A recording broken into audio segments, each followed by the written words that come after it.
Have you ever held onto something so tightly, a person, a memory, an expectation, that it started hurting you? You told yourself it was love, you called it loyalty, you called it hope. But deep down, it was attachment. An attachment, when unhealthy, becomes suffering. We suffer not because life is cruel, we suffer because we resist change, we suffer because we want permanence in a world designed for movement. People leave, seasons change, feelings fade, plans collapse. Yet the mind says, no. Stay. Don't change, don't leave me.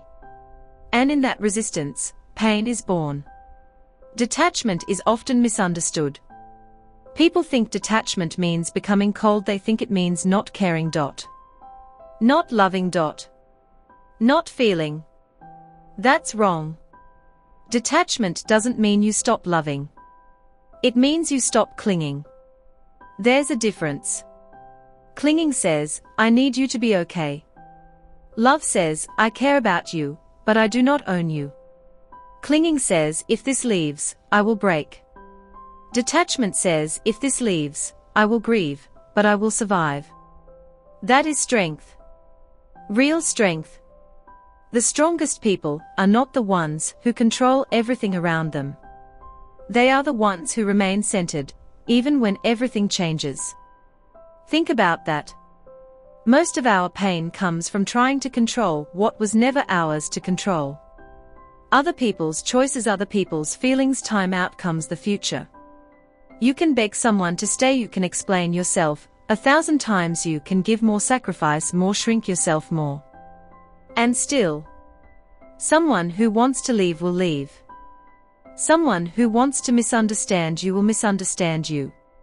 Someone committed to hurting you will hurt you. Detachment begins the moment you accept this truth. You cannot force alignment. Read that again. You cannot force alignment. Not every connection is meant to last forever. Some people enter your life as lessons. Some as mirrors. Some as blessings. Some as storms. And the more you mature, the more you understand. Not everyone is meant to stay. That realization hurts. Because humans crave certainty. We want guarantees. We want promises. We want forever. But life offers no such contract. Everything is temporary. Your youth, your beauty. Your relationships, your pain, even this moment. Everything moves. And strangely, that is what makes life beautiful. Because what is temporary becomes precious. The problem begins when temporary things become the foundation of your identity. When your happiness depends entirely on someone else. You become fragile. When your peace depends on external validation, you become a prisoner. When your worth depends on being chosen, you abandon yourself. That is dangerous. Because now your emotional state belongs to the outside world. Anyone can control you. One text can make your day, one silence can destroy it. That is not peace. That is dependency. The art of detachment teaches something radical. Return to yourself. Your center must be internal, not external. Your peace cannot depend on unstable things. And external things are unstable by nature. Money comes and goes. People come and go. Success rises and falls. Praise turns into criticism. Nothing outside you is permanent. So why build your identity on what changes? Build it on character. Build it on values. Build it on self-respect. Build it on truth. Detachment is the practice of saying, I will participate fully in life, but I will not lose myself in it. Powerful. Very powerful. You can love deeply without attachment. You can care deeply without obsession. You can commit deeply without surrendering your inner stability. This is emotional mastery. Most people confuse intensity with love. They think emotional chaos means passion. Jealousy becomes proof of love, possession becomes romance, control becomes care. No. That is fear wearing love's mask. Real love breathes. Real love allows freedom. Real love does not imprison. Ask yourself, what am I afraid to lose? Be honest. A person. A title. An image. Approval. Control. Now ask a deeper question. Why does losing that feel like losing me? That question changes everything. Because often, what we fear losing is not the thing itself. It's the identity attached to it. Without this relationship, who am I? Without this job, who am I? Without their approval, who am I? This is where suffering hides. You attached your identity to something outside yourself. Detachment cuts that cord. Not through anger, not through numbness. Through awareness. Through understanding. Through truth. The truth is, you existed before them. You had value before them. You were whole before them. And you remain whole after them. Yes, loss hurts. Detachment does not erase grief.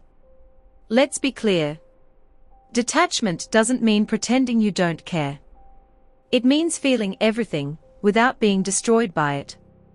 Cry if you must. Mourn what ended. Honor what mattered. But do not chain your future to your pain. Some people keep suffering because suffering feels familiar. Pain becomes identity. The heartbreak becomes personality. The betrayal becomes the story they repeat for years. At some point, you must. Will this pain become your prison? Or your teacher? Detachment says, take the lesson, release the suffering. Take the wisdom, release the resentment. Take the memory, release the obsession. Because carrying emotional weight for years does not prove depth. Sometimes it proves resistance. And resistance prolongs suffering. Let go. Not because it was meaningless. Let go because your life matters too. There is another side to detachment that many ignore. Detachment from outcomes. This changes everything. Most anxiety comes from outcome obsession. What if I fail? What if they reject me? What if it doesn't work? What if I lose? And so the mind lives in future disasters. But detachment teaches. Focus on effort. Release outcome. Do your best, let go of control. Act with excellence, detach from results. Because results are never fully yours. You control action, not outcome. You control discipline, not guarantee. You control intention, not how others respond. This mindset creates freedom. Imagine how powerful you become when rejection no longer defines you. When failure becomes feedback. When endings no longer terrify you. When uncertainty no longer controls you. That is liberation. That is power. The detached person is not passive. They still pursue goals. They still love. They still dream. But they no longer collapse when life says no. Because they understand. Rejection is redirection.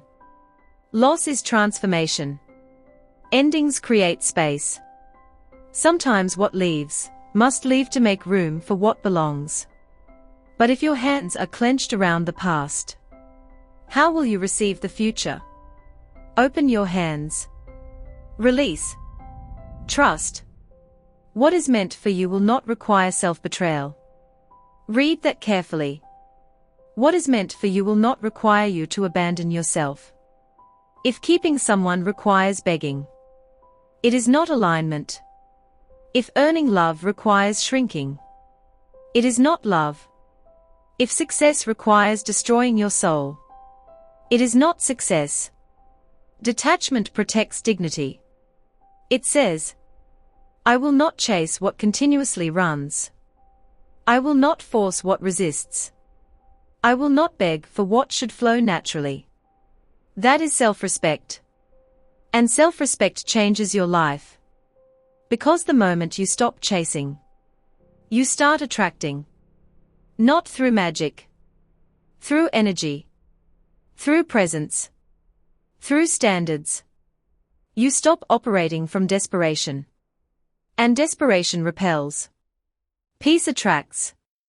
Confidence attracts. Wholeness attracts. Detachment creates that wholeness.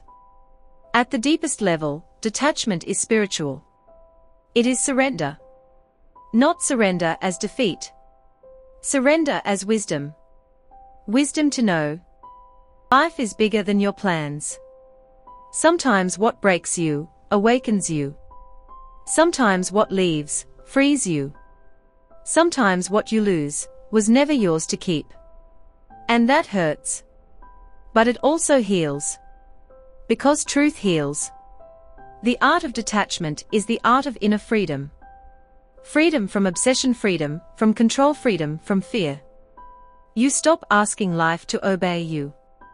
And instead, you learn to flow with it. Gracefully. Powerfully. Calmly. So if you are holding on right now to someone who left, to anger, to regret, to old pain, ask yourself, how much of my life am I sacrificing by refusing to let go? How much peace am I postponing? How much energy am I losing? You deserve peace. But peace requires release. Not everything needs closure. Not everything needs explanation. Not everything needs one final conversation. Sometimes closure is your decision to move forward. Without answers. Without justice. Without apology. That is hard. But powerful. Because healing begins when attachment ends. So breathe. Observe. Release. Let people be who they are. Let life unfold. Let endings end. And most importantly, return to yourself. Again and again. Because no matter what comes or goes, your deepest power lies here. In the ability to remain whole amid change. That is the art of detachment. And once you master it, nothing can control your peace again. In the end,